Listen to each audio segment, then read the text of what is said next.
Alright, what's going on, guys? Trev back again, here to bring you another video. This one's going to be doing your daily Walking Dead video for today, leading into the 8th season of the Walking Dead television series. In this one, first, we're going to give our thoughts on Scott Gimple joining the Fear the Walking Dead team, starting in the 4th season, and then we'll answer some more of your guys' Walking Dead Season 8 questions.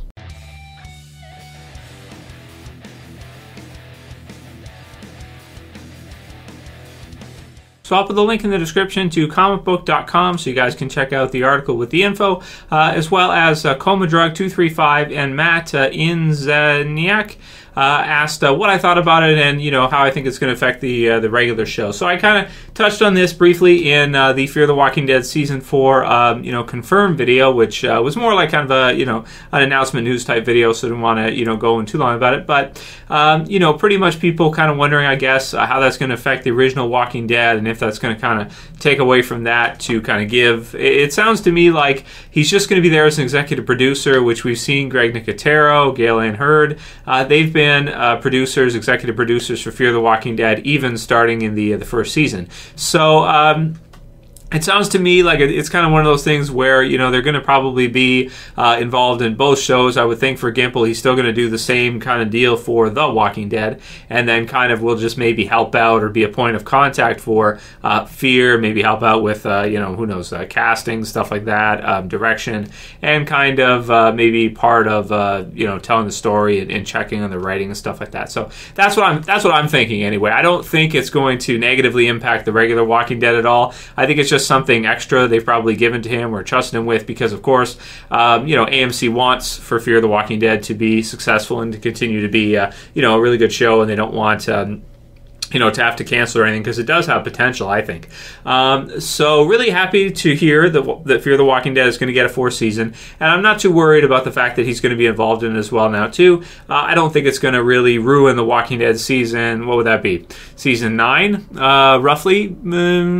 Let's see. The film was season 8, and then it was season 3, and then season. I guess you'd say like season 9, season 10, something like that. I don't think it's going to negatively impact the show. I think it's a good thing, and of course, the more time he can spend on, if he does have extra time, I don't know what his schedule looks like throughout the year. I'm sure when he's working on Walking Dead and he's doing writing like right now, it's probably crazy. It's probably like married to your job type of deal, 24/7 type of deal, around the clock. But there's probably times of the year maybe when he's not, he's a showrunner, so, and it's a huge show, so he might always be busy, but if they've given this to him, he must have some kind of downtime to do this in and to help out with Fear as well. With Fear, I think they've done a really good job with some of the characters, which is similar to The Walking Dead, where you see, the character development, character transformations. We see Travis, who probably is my favorite character from Fear so far, and I really like what they've done with him, so I'm thinking with Gimple getting involved, it'll probably just be even more, character-centric, character-focused, and, it should be good. So I have high hopes for Fear in the future going forward. I think it will be good. I don't think it'll be a bad thing for it to have Gimple on board with it as well too. I think it should be good, man, and I'm really excited for the future of both The Walking Dead and Fear the Walking Dead. First question for this one comes from Trevschanrules, who says, "Hey Trev, Gimple said that in the season 8 premiere, aka episode 100, will be a kickoff for the next 100 episodes. Could this imply that we'll get a Whisper Easter egg in the premiere to foreshadow a future storyline after the war for seasons to come? The Whispers could very well last 2 full seasons, at least, since it's a pretty big storyline. Any thoughts?" So, I think you're right. I think they could have the Whispers last for a long time. At least 2 seasons, because also in the Walking Dead comic book series, the Whispers are not totally even done yet. So that's still ongoing. I won't get any spoilers or anything like that for people that aren't caught up. But it's still it's out there, right? So it's a possibility they could be used further. So for the next 100, episodes, it's just really great to hear that, he's so convinced, or that he's he every time we hear him talk about Walking Dead with regards to the future, he always speaks with conviction that the show is going to go for a long time. It's going to be, they're planning it for the long run. And I think out of anybody for the Walking Dead TV series who should be given credit for the Walking Dead show, of course, you have Darabont, who started it, Kirkman, of course, with the comic book series and his involvement, but maybe Gimple is more responsible than anybody else for The Walking Dead becoming what it has. You know, I mean, it grew once he took over, you know, season 4 and into season 5 and season 6. I mean, that's, you know, those few seasons right there. More episodes than earlier on in the show, and you know, he even in season 2, for example, I attribute a lot of what they did with Shane to him. I know he wrote Save the Last One and some of those episodes, so I think more than anybody he has really helped form and mold the Walking Dead TV series into a faithful and you know, more character focused you know, story than it would be otherwise if he wasn't there. If he wasn't there, I don't know if The Walking Dead would even still be on. I don't know if it probably would be, but it's really hard to say. I mean, if they would have continued with Glenn Mazzar at the rate they were going at season 3 and killing characters off left, right, and center, it may not even be on now, because you can't maintain that. You got to have good planning, and of course with Gimple we know that he does. He plans these things out, and he's kind of got an idea. And even when he has to space some things out, and it might not be the most fun to watch during that time, at least you know the show's going to continue. You know that it's going to be, you know, it's going to be organized. It's going to make sense. They're not going to run out of material at some point during the season. They're not going to have issues with the writing or figuring out what they're going to do, and then they do something drastic, and then fans don't like it or it doesn't make sense. Or they decide like the last minute to kill Andrea, and then, you know, and then everybody's pissed off. So it's like, you know, yeah, you know, it's good. I think he's done a good job. So I mean, I think more is what he's saying is that they're going to set it up for another, you know, 100 episodes. They're going to show us that The Walking Dead is going to, you know, continue on strong and probably, you know, do even better in the future and have some even bigger things coming. You know, and the show's probably going to get bigger and bigger. So I'm very excited for it. And you might be right. Maybe we'll get a Whisper Easter egg. That'd be very cool, because Negan will be here for a while for sure, but then of course future villains as well being set up. You know, they always do that, and they've already kind of had one Easter egg for them already, which is really cool with Heath there.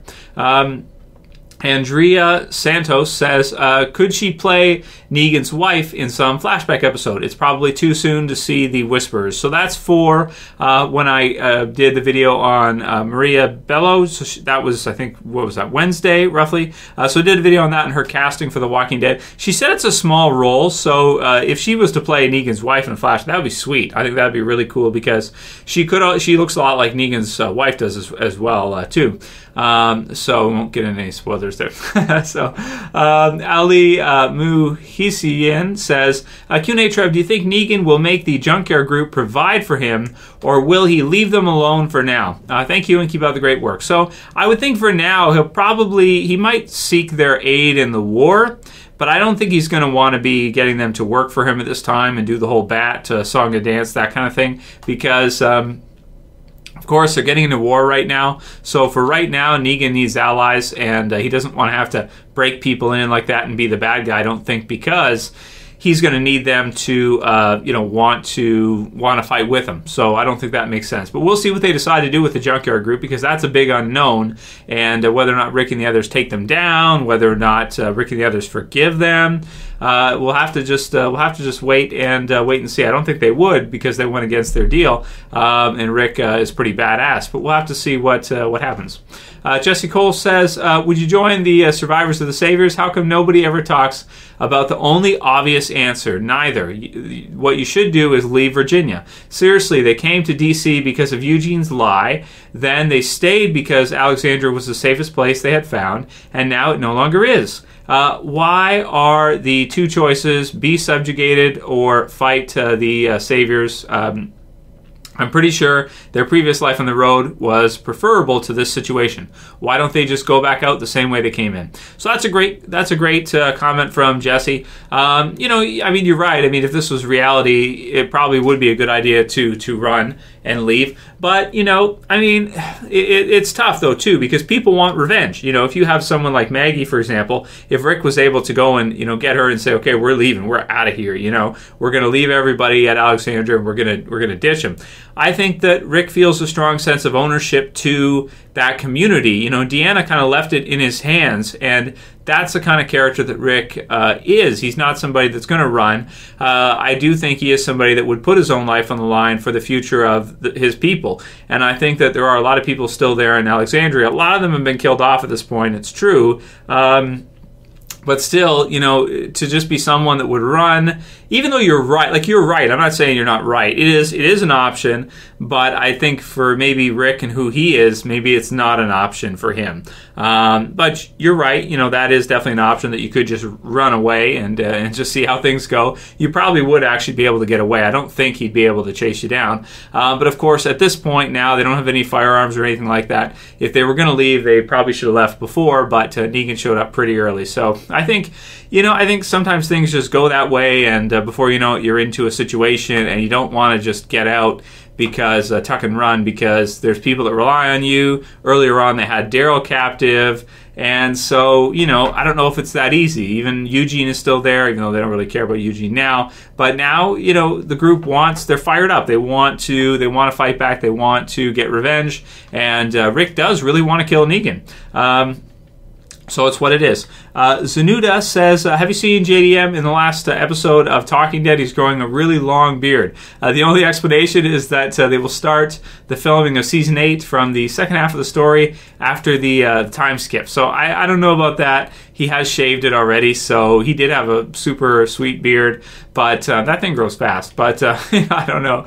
We'll have to see. I'm hoping to see a Negan flashback this season. I'm going to do a prediction. I think it's going to be episode 5, because Gimple said the first 4 episodes are going to be awesome. So I'm thinking episode 5 will probably be a flashback sequence episode. That would be so sweet to see, you know, JDM Negan becoming Negan in some kind of flashback. That would be just absolutely insanely awesome. So I hope we get to see that in around episode 5 for the flashback episode. So some people think that maybe he grew it out because that could be for the filming the flashback, and if they do it for like episode 5 or something, that would make sense. So we'll see. I hope they do that, though. I think that'd be really good. Perry says, in quotes, he said, "I'm a part-time YouTuber," and then he said, "You upload every day." And that's true. I did a video what I think about being a YouTuber, you know, that kind of thing on Tuesday.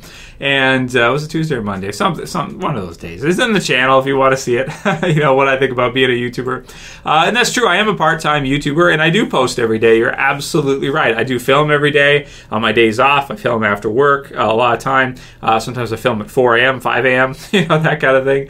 Yeah, you're right. If I was doing it full time, I probably would make more like 20 or 30 videos a week. I'd at least make 20. I'd probably make sure that every week I make 20 videos. They wouldn't all be Walking Dead. You know, I'd probably do like 10 Walking Dead and 10 other stuff, like, you know, other shows and things like that, and get into some other stuff to do. But for me, I mean, my passion is really mainly Walking Dead, and you can watch that video if you want to hear more details. But thanks, dude. You're right, I do work on it pretty hard. But yeah, it is part-time, dude. It only takes about maybe 20 hours a week or 10 hours a week to do these 10 videos or so. So it doesn't take up that much time. I think some YouTubers, they try to act like it doesn't take that long. You know, it's easier than a full-time job is harder, man, especially an overtime job.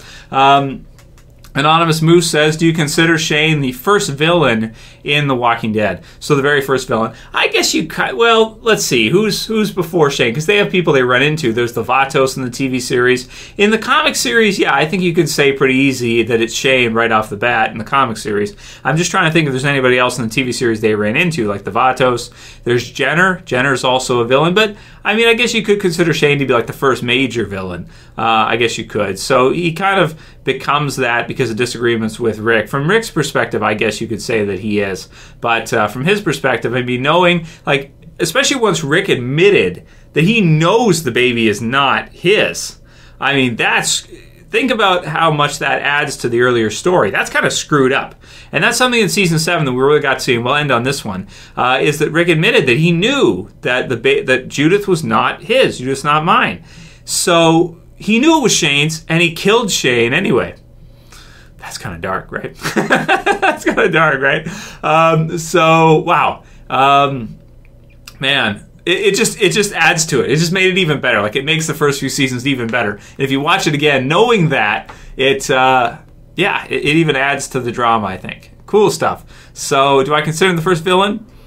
Kind of, but, you know, his baby was going to be raised by, you know, Rick. So, and he took over the group and everything like that. So, yeah, you know, man, that's so tough. I mean, you can definitely see Shane's perspective as well, too. But I guess for the layman, for casual fans, yeah, Shane is probably your first major villain for Walking Dead.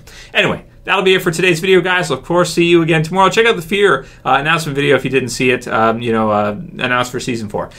So, thumb up the video, guys. You can share, you can favorite, and if you're new and you want to subscribe, bottom left to subscribe. That's it for this one. See you guys again soon for another. It's Trev, and I'm saying peace. Later, guys. See ya.